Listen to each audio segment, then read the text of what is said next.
Second world war में लाखों कैदियों को टॉर्चर सेल में डाल दिया गया था। वहाँ उन्हें बुरी तरह टॉर्चर किया जाता था। उन्हें वहाँ फिजिकल और इमोशनल दोनों तरह से टॉर्चर से गुजरना पड़ता था। उन्हें अकेलेपन से भी गुजरना पड़ता था। कैदियों के सामने उनके दोस्तों की मौत हो जाया करती थी। उन्हें अपने दोस्तों और रिश्तेदारों को मरता हुआ देखना पड़ता था। ऐसे में कैदियों को ये लगने लगा था कि उनका भी मरना अब पक्का है।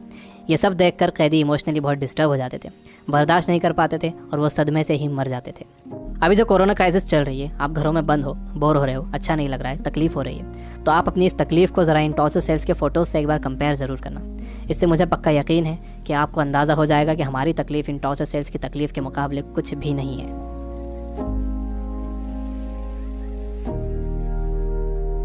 हम कोरोना वायरस की क्राइसिस से घर में रहकर मुकाबला कर सकते हैं। आपको अपनी सुरक्षा करना है, लेकिन इससे घबराना नहीं है। आपको अपनी उम्मीद को ख़त्म नहीं होने देना है। विक्टर कहते हैं कि जब कोई प्रॉब्लम या बीमारी आती है तो आपकी बॉडी कमज़ोर पड़ जाती है, लेकिन आपका माइंड बहुत पावरफुल है।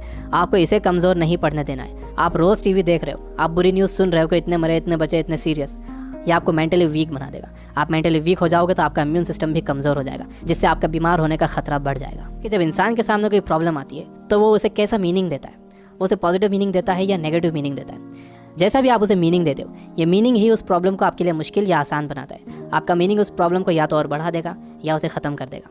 फॉर एग्जांपल, आप कहीं जाने के लिए घर से बाहर निकलते हो और आप देखते हो कि आपकी गाड़ी का टायर पंचर है। अब आपको बहुत गुस्सा आ जाता है। आपको लगता है कि क्या इसे अभी पंचर होना था, या आप ही के साथ क्यों हुआ, पूरा मूड ख़राब हो गया।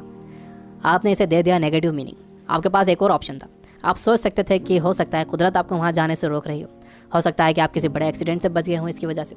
अगर तेज़ स्पीड में गाड़ी का टायर पंचर हो जाता तो एक्सीडेंट हो सकता था। अच्छा हुआ कि निकलने से पहले ही आपको टायर पंचर मिला।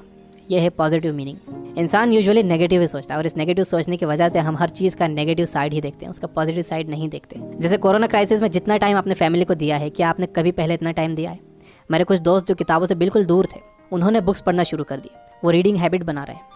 अगर कोरोना क्राइसिस ना होता तो क्या ऐसा होता था? जितना मैं इन दिनों पढ़ रहा हूँ, पहले इतना कभी नहीं पढ़ता था। जितनी सफाई लोगों ने रखनी शुरू कर दी है, पहले कभी नहीं रखते थे। बार बार हाथ धो रहे हैं, अच्छी तरह हाथ धो रहे हैं, सोशल डिस्टेंस मेंटेन कर रहे हैं। किसी लाइन में लगे हुए हैं तो दूर दूर खड़े हो रहे हैं। आसमान साफ नज़र आ रहा है, हवा साफ़ हो गई है, समंदर का पानी साफ़ हो गया है। ऐसा लग रहा है कि नेचर ने जैसे रीसेट बटन दबा दिया। हमें ये पॉजिटिव साइड्स भी सोचना चाहिए। जब तक आपके पास नेगेटिव मीनिंग है, आप उस क्राइसिस से डील नहीं कर सकते। हर प्रॉब्लम उसके साथ एक इक्वल अपॉर्चुनिटी भी लेकर आती है। दुनिया जब से बनी है तब से अब तक उसमें प्रॉब्लम्स ही प्रॉब्लम्स है। अगर ये प्रॉब्लम्स नहीं होती तो हम यहाँ तक ग्रो नहीं कर पाते। सबसे लास्ट में विक्टर कहते हैं कि आपसे सब कुछ छीना जा सकता है, आपकी धन दौलत, घर, गाड़ी, बीवी, बच्चे, माँ बाप, दोस्त, सेहत, लेकिन एक चीज़ नहीं छीनी जा सकती, वो है आपकी पावर ऑफ डिसीजन। आपसे फैसला करने की ताकत कोई नहीं छीन सकता। अगर आप सिचुएशन से घबरा कर फैसला करते हो तो वो सिचुएशन आप पर हावी हो जाएगी, लेकिन अगर आप सिचुएशन के हिसाब से खुद को बेहतर बनाते हो और डिसीजन खुद लेते हो तो आपकी ज़िंदगी बदल जाएगी। दुनिया में इससे पहले भी कई बीमारियाँ आई हैं जिससे करोड़ों लोगों की मौत हुई है। उसकी वजह ये थी कि लोग अवेयर नहीं थे, उनके पास इन्फॉर्मेशन नहीं थी, इन्फॉर्मेशन लेट पहुंचती थी, बीमारी से डील करने के साधन नहीं थे। लेकिन आज का वक्त सबसे अच्छा वक्त है। हमारे पास इन्फॉर्मेशन बहुत तेज़ी से पहुंचती है, हमारे पास साधन है। मुझे पूरा यकीन है कि आगे और भी अच्छा वक्त आने वाला है और मैं आपको उम्मीद दिलाता हूँ कि आगे सच में बहुत अच्छा वक्त आने वाला है। You guys are amazing. Keep reading, keep learning, keep growing. Thank you for watching.